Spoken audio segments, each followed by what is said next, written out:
Hey everybody, talking a little bit more about surgical treatment options for ingrown toenails.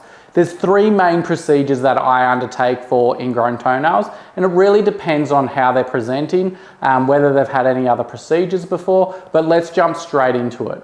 One of the more common procedures that can be undertaken is a partial nail avulsion.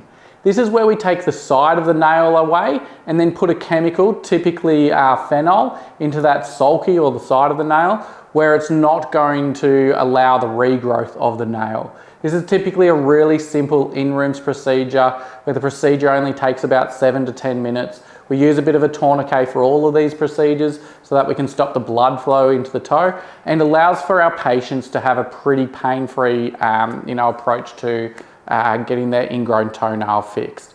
We put the local anaesthetic in initially for all of these procedures, and that allows patients to make sure that they're getting a period of pain-free after the procedure. And for myself, I put a longer acting local anaesthetic in as well, so that we've got at least that sort of 6 to 8 hours of pain-free, allows patients to get home and then start taking some Panadol as required. And that's typically all that patients will need.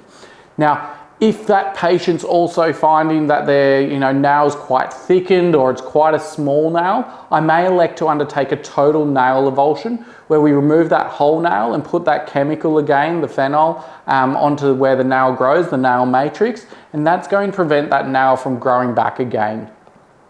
This is more of an extreme option, and it's not something that I undertake as often, because we want to try and preserve nail where we can. And so I'm more likely, if it was both sides, just to do a small partial nail avulsion and only take about 2 maybe 3 mils of nail from each side.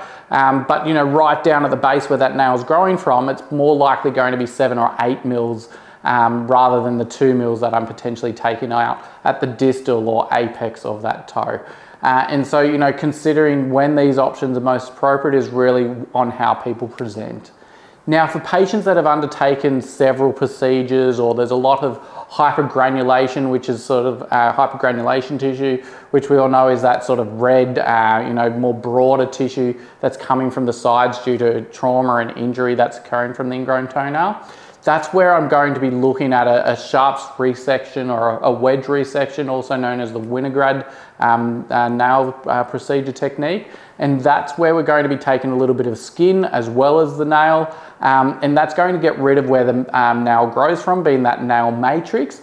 And then we suture that back up so that it's very unlikely for an ingrown toenail to reoccur.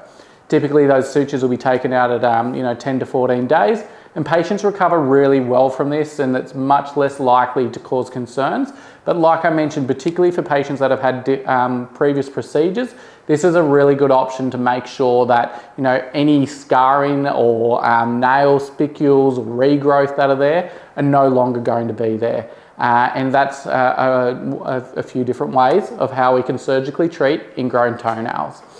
Please hit the subscribe button to see a bit more. Look at our other condition videos, and we'll see you on the next session. Cheers.